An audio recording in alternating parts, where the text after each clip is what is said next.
Welcome back to Soul Calibur 4 on the Xbox 360, where we get to enjoy one of the more interesting game modes. Yes, the game of creating the ultimate Soul Calibur 4 fighting character. 50 data slots.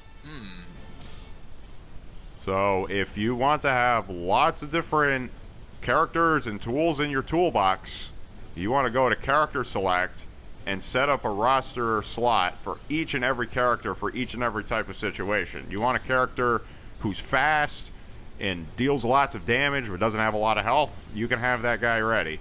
You want a character that's got health for days. Get all the different equipment pieces.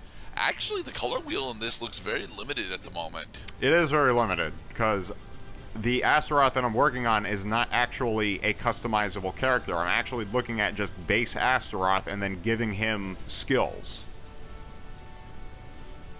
It's one unfortunate thing about some of the characters in this game, like Yoda. Yoda cannot be modified. You can only, like, change the color on some of his stuff, or you can give him skills, but you cannot improve any of his stats. I think you can upgrade his weapon, the lightsaber, but that's it. Now, Astaroth, on the other hand, is very much customizable with up to 10 different pieces of equipment that you can hold on to at a time.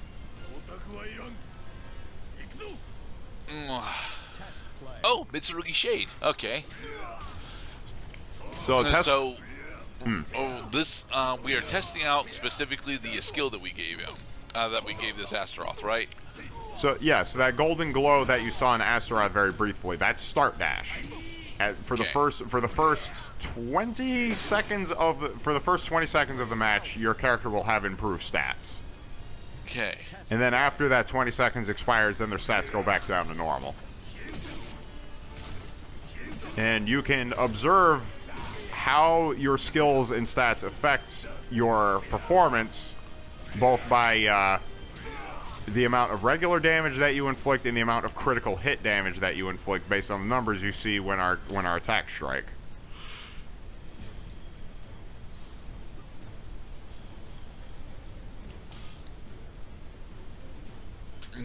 Okay, so what else are we trying to do at the moment? Well, we're going to take the first step as an artist. And of course, art in many ways is a form of imitation. So here we took one Astaroth. You have unlocked the ability to descend in the Tower of Lost Souls. Yes. By descending, you are going into Horde mode. Oh, you actually went out and bought almost all the characters. You're still missing Cervantes. No, we got Cervantes. Oh, okay. Yeah, any characters that have the letter N on them, that means that we had made them a new selectable character. Okay. So we're gonna run 2 instances of Rock. Okay. Rock. Felicitas and the Skeleton. R. And they both have HP drain. O-K. First floor of Descend. Good luck. The warriors embark on a treacherous quest for the ultimate sword. Gigantiscu.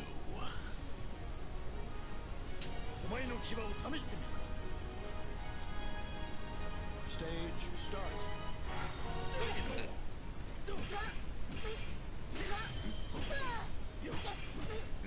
Great opening. So, how far have you actually made it in Horde mode? We're about to find out.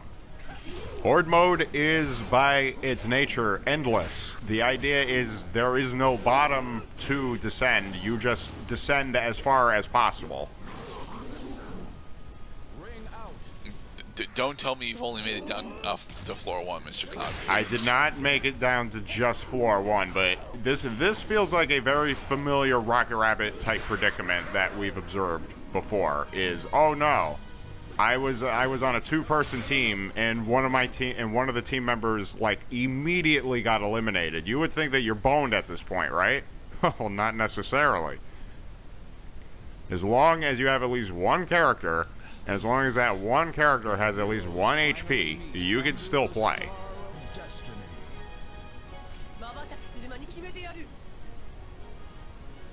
Now, as for the opponents that you go up to in Descend mode, I would guess, because I haven't confirmed myself, that these opponents are randomly selected.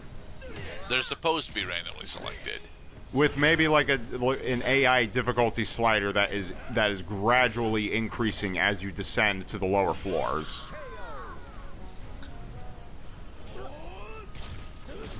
Yeah. So Cortana is a Songmina clone. I am the rhinoceros, and you are the zebra. Ugh. Well, we kicked some fucking ass of that game. Give up. It's useless. Now, keep in mind, too. Rock ends up becoming Astaroth, which is kind of weird that Rock and Astaroth are both here. Well, they were both in the same game at the same time in Soul Calibur 2 as well. Entrust your noble soul to Um, your sword. I'm pretty sure Rock was Berserker at the time, though, wasn't he? Oh, yeah, I forgot Berserker was a thing. Starting to notice a little repetition in this Descend mode. Yeah, there's because you are, in a horde battle mode. Yeah, you are gonna end up having lots of repetition. Ooh. You know, the stage, the music, the environment, like the ability to either ring out or be ringed out.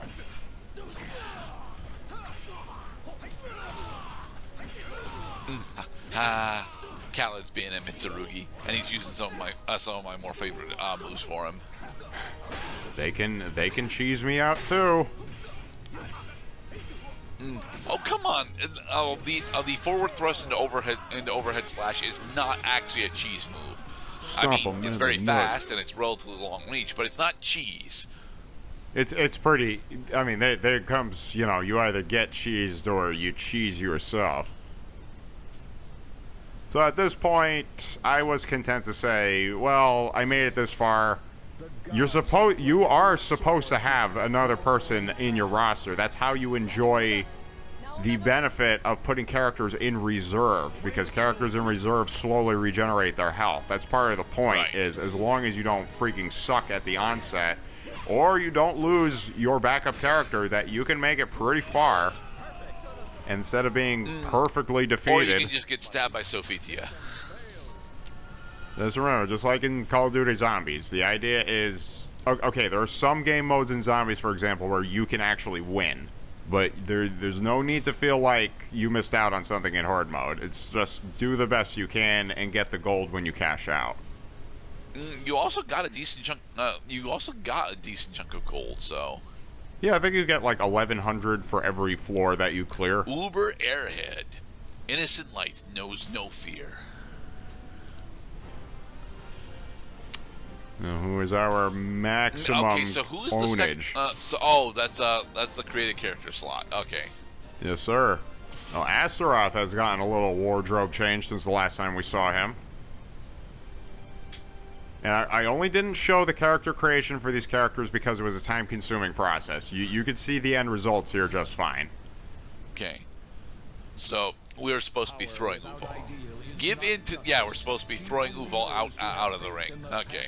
It's nice how there are so many of these boss floors that they will even start recycling the hints.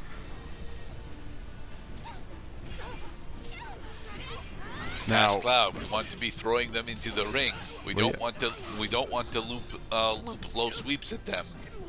well, that's why. Past Cloud, will you please actually play the missions? No, it's coming. Okay, here comes the bulldozer. You wanna see the abyss? There we go. Yeah, that's how you do it. Don't even give the fucking guy a chance. As soon as they spawn, just try knocking them into the drink, because if they're doing anything other than guarding, they're gonna get hit.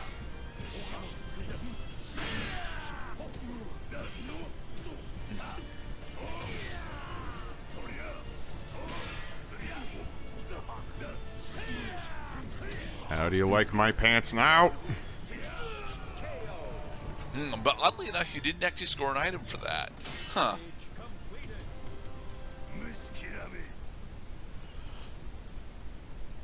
All right, nullify counter, and auto counter. Okay. But no nullify ring out.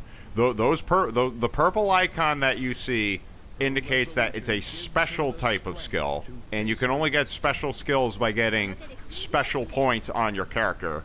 But the special skills, that's where you get some of the more nuanced and weird off the beaten path skills, like increase your stepping speed, get immunity from getting grappled or getting ringed out, versus the other types of skills like the red colored skills, which are more like shave damage to accelerate the game to the finish. I mean, shave damage is bonus chip damage, right? It's chip damage, yeah. Means even if your opponent blocks, you're still going to take at least some damage to your health bar.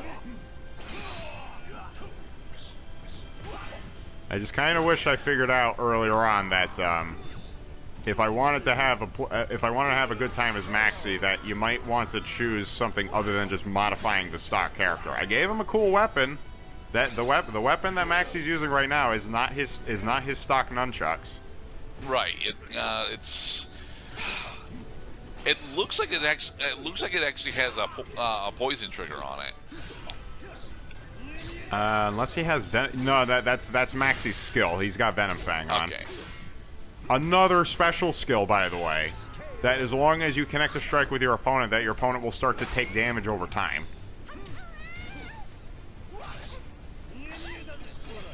The opponent is now poisoned.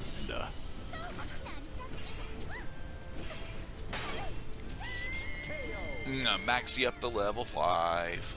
That's one thing you're gonna miss as you advance through the stages, is that once you hit level 10, then you can't level up anymore. Okay, Cassandra, Helios, and Baelith. Ooh, Cassandra's got hyper mode. What does hyper mode do, Mr. Cloud? Hyper mode temporarily improves your stats as long as you pay a cost and you press a button combination. However, you do have to stand still for a second in order to activate hyper mode. Okay, so this is guard impact.